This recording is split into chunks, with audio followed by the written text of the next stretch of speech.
Hello guys, my name is Alex, this is my vlog about life in Ukraine, and today we are gonna review Ukrainian TikTok.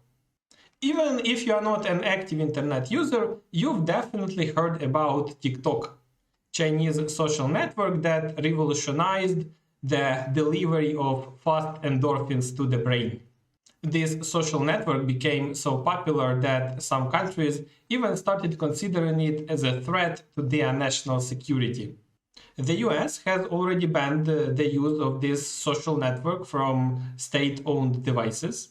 The governments of a few other countries are also considering similar restrictions. And Ukraine is trying to keep up with global trends. Last week, a petition to the president of Ukraine was created that requests to block TikTok on the territory of Ukraine, at least for the period of martial law. I'll provide a bit of context. In Ukraine, we have a special website where citizens can create a petition to the president with some suggestion or initiative. Other citizens who support this initiative vote for the petition by signing it with electronic signature. And if the petition gains 25,000 votes within 3 months, the president responds.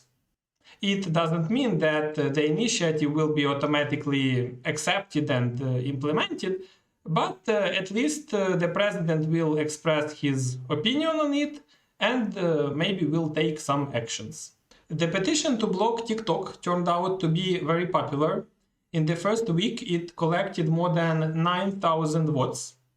No doubt that it will collect the required 25,000 very quickly. By the way, the popularity of this petition illustrates the feature of Ukrainian mentality that I mentioned in a previous video, this strange mix of talking about freedom and supporting censorship and various restrictions. The petition itself is quite short. The author says, since a lot of propaganda is currently going through videos from TikTok, I suggest closing it completely, at least for the period of the war in Ukraine. As you can see, there is no mention of personal data or spyware here. The author complains particularly on some kind of propaganda. Unfortunately, she does not provide examples of what exactly she considers the propaganda that is so dangerous as to block the entire social network. So I suggest us to look at the content of Ukrainian TikTok and to try to figure out what scares so many people in it. In this video, I will omit art, comedy, content for kids, because the content of these genres is very similar all over the world. Also, it's unlikely that Ukrainian people would request to block the social network because of it. I'll try to show you authentic things.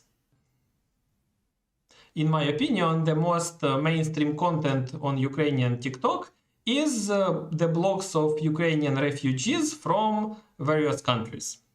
About 8 million of people left the country because of war. Some of them became a sort of travel bloggers. They create videos about their life in their new place. This content is currently in great demand because the future of Ukraine is unclear and a lot of people started considering emigration. They study different options for it. In addition, some of these videos provoke a great public response.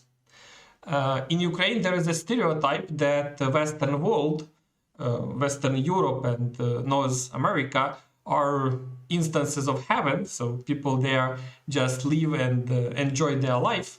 So when people here learn that, for example, Germany or Canada also have a taxation system, laws, not all of which are convenient, job market with specific requirements, they are disappointed and express their outrage in the comments.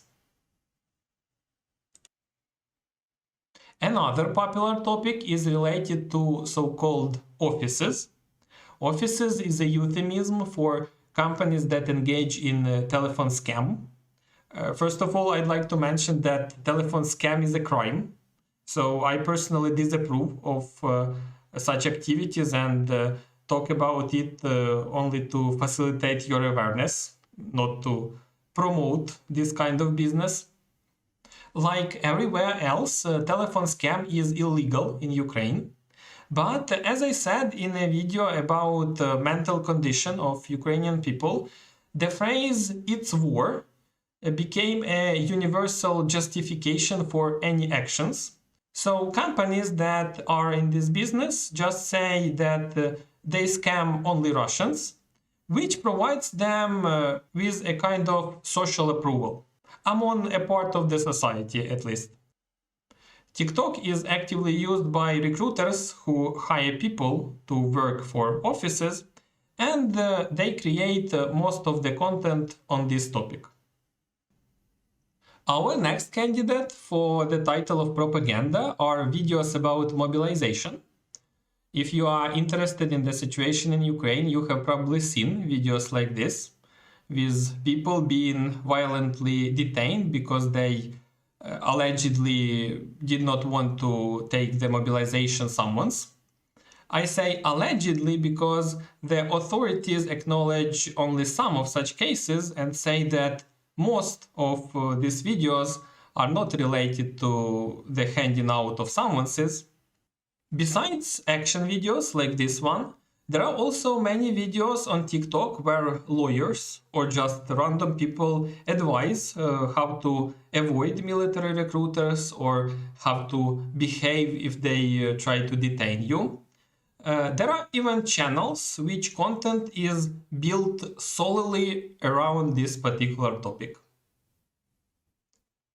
The next type of video also can be a good reason why so many people want to block TikTok. Let's call it voice of soldiers.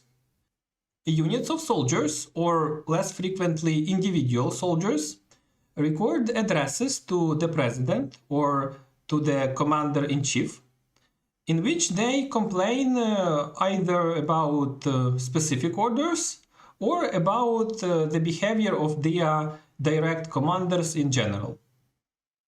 Such content is not mainstream. The number of videos where soldiers thank their commanders or support some of their decisions is much higher than the number of videos of this type. But every video of this type causes a great response because its content usually greatly contradicts the official reports. This is probably the newest trend in local segment of TikTok. The confrontation between two major Orthodox denominations in the country, Ukrainian Orthodox Church and Orthodox Church of Ukraine. They are currently disputing ownership of churches and temples across the country. This is always characterized by a lot of emotions and sometimes by violence.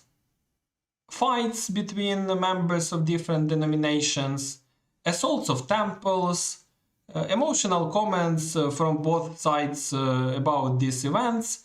In the past few weeks, this became the hottest topic in Ukrainian TikTok. That's it, guys. Thank you for watching. Write in the comments what you think about the Ukrainian segment of TikTok. Would you sign that petition if you were Ukrainian?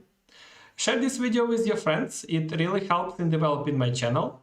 And as usually, like, subscribe, and have a nice day.